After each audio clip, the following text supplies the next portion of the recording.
para may konting sipa. Isang murang ulam pero masarap at espesyal. Pang-ulam o pang-pulutan, bahala na kayo mga boss. Tara, lutuin natin yan. Okay mga boss, isang mabilisan lang, gagawa tayo ng tiger skin egg. Lagyan lang natin ng asin mga bossing. Konting suka. Para madali natin siyang mababalatan.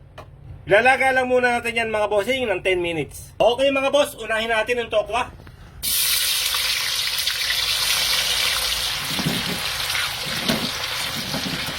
Okay, bilis baluto ano?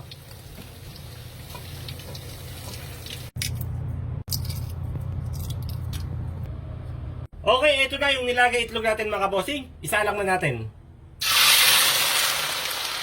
Hintayin lang natin maging brown mga boss, yung pinakabalat niya.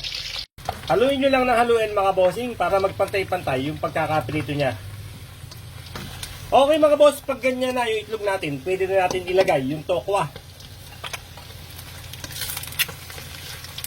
Ilagay na rin natin yung luya, bawang, tsaka yung green onion o onion leeks.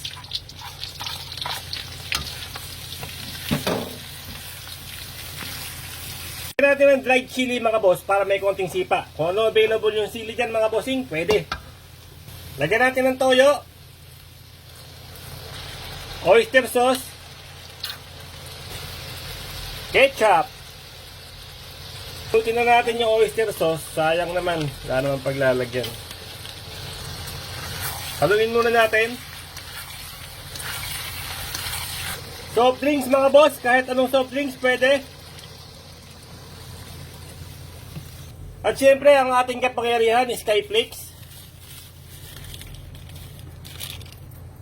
Haluin. Takpan at pakuluin muna natin ng ilang saglit.